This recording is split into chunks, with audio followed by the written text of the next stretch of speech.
Le 3 novembre 2014, dans un hôtel de la Guadeloupe, près de 200 personnes sont réunies pour discuter du sida dans la Caraïbe.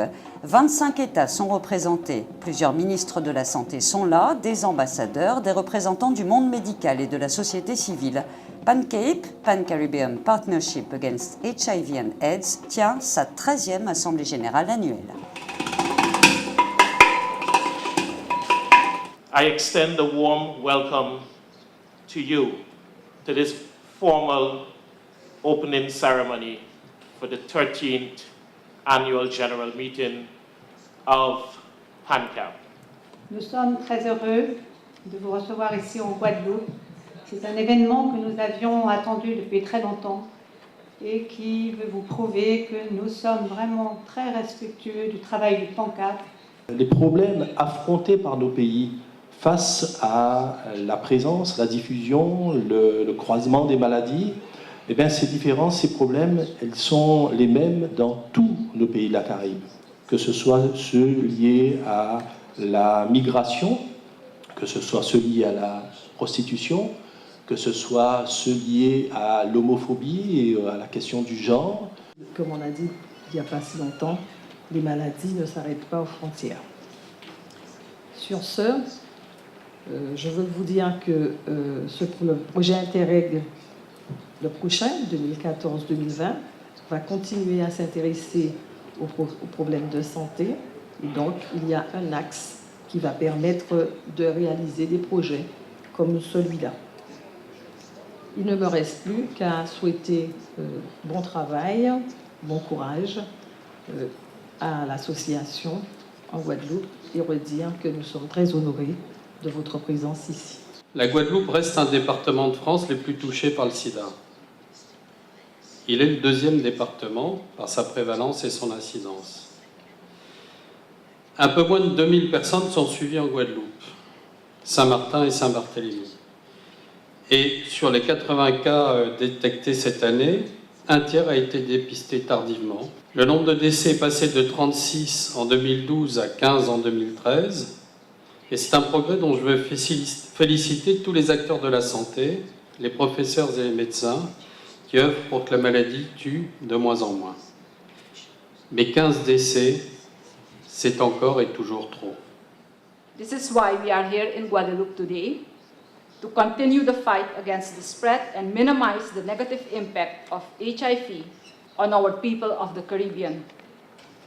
I was reminded by a recent article in New York Times that AIDS accounts for 4,000 deaths per day, which includes babies and their mothers, mostly young women, the cream of our population.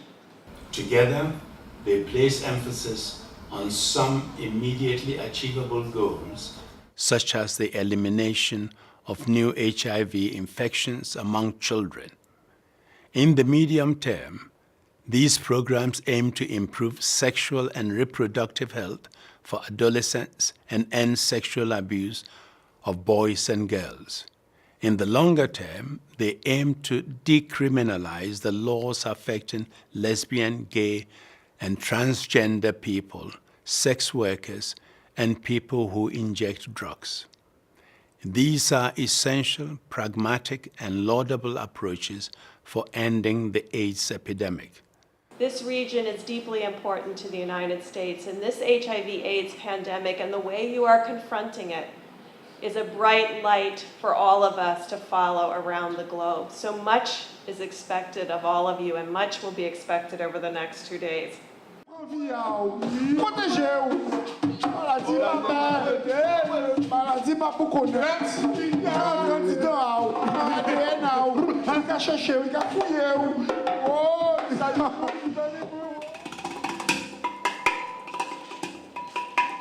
Over the last few years, we have had significant achievements, including a reduction of HIV prevalence to 1% in 2012, fewer new infections among children, with a 52% between 2001 and 2012, dramatically improved treatment coverage rates with over 90% of HIV-positive pregnant women receiving services to prevent mother-to-child transmission.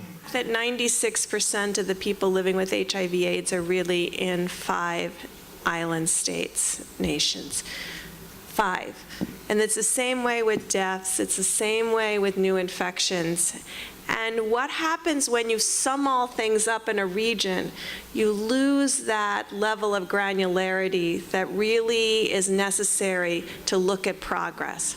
Même si beaucoup de cas viennent de Haïti, mais nous ne devons pas fonctionner comme des silos, mais plutôt comme des vases communicants, parce que les gens voyagent facilement d'une île à une autre, d'un pays à un autre.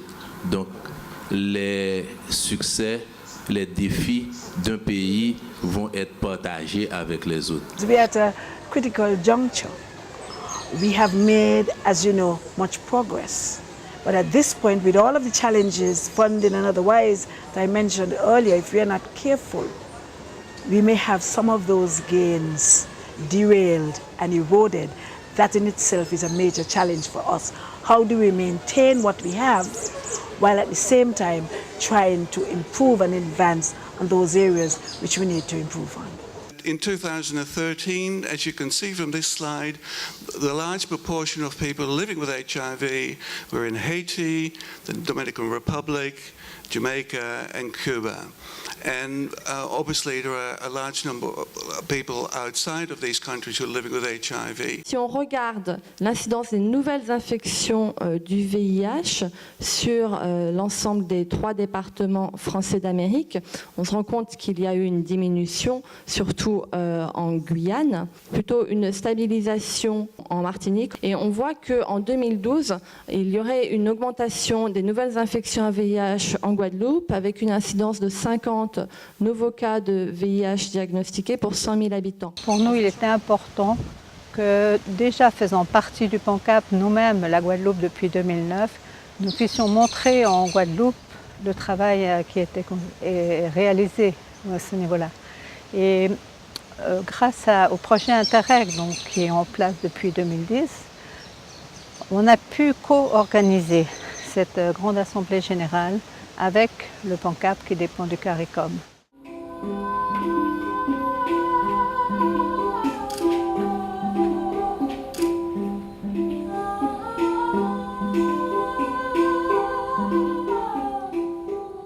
The critical idea here in the Caribbean is confidentiality, where people's status is usually disclosed long before they begin to develop any outward signs of the disease. PANCAP had to begin to assess its response in relation to stigma and discrimination and human rights. And as a result, we established, that is, the Priority Areas Coordinating Committee had mandated the establishment of a policy and strategy working group on stigma and discrimination, one to be able to review what we have done thus far and to be able to make recommendations as we go forward broadly in addressing stigma and discrimination. We also have to consider how we're going to change our societies in being more perceptive, in being more open to deal with these types of issues. You cannot come and just force your idea from one day to another day, right? So it's the approach that you're going to take, and it's not going to change within a day. It will take a little bit of time, but I'm sure we can make some positive changes. In making the changes, the people who are involved, they also have to play an active role. What makes it very difficult is that people often have to contend with a series of issues.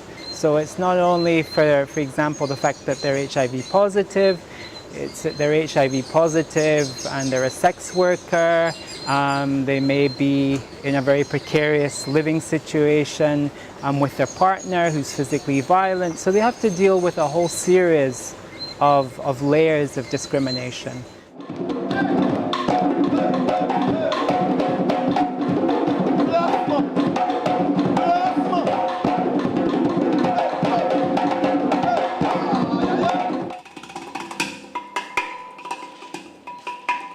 Many countries in the Caribbean, including St. Lucia, continue to face the brunt of worldwide economic recession.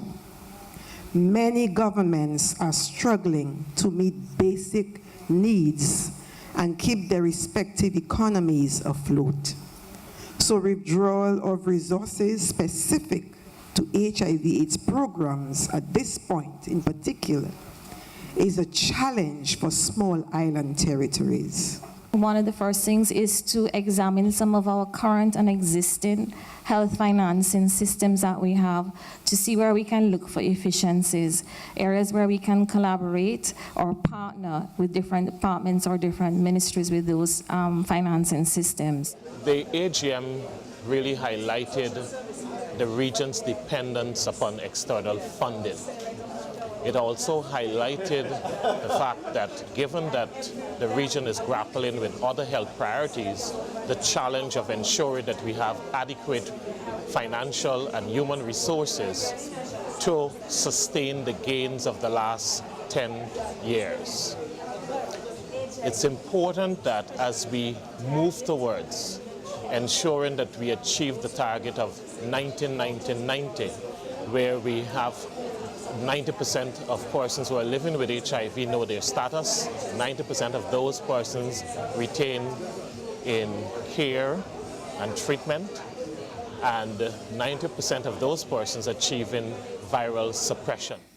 Nous avons tous à gagner à mutualiser nos intelligences et nos moyens pour appréhender, concevoir et mettre en œuvre des politiques, des projets, des actions qui doteront la Caraïbe d'une offre de santé à la hauteur des attentes de nos populations.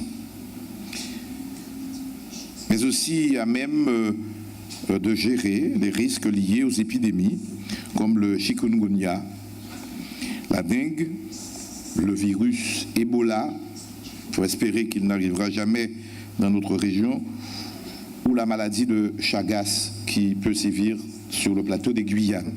So the marketplace is a way for each of the organizations and the representative countries to set up a display, and either they can do a presentation, they can show a video, they can give out brochures, and that sort of thing, and then talk one-on-one with people who come by, and that gives them a real chance to kind of talk about what they've been doing, what is their organization, what is their mandate, what have they accomplished this year in a more meaningful way. So as you can see, a number of organizations have set up tables, and like I said, the representatives either of ministers of health, national AIDS programs, or nonprofits, non-government organizations that are operating through the region.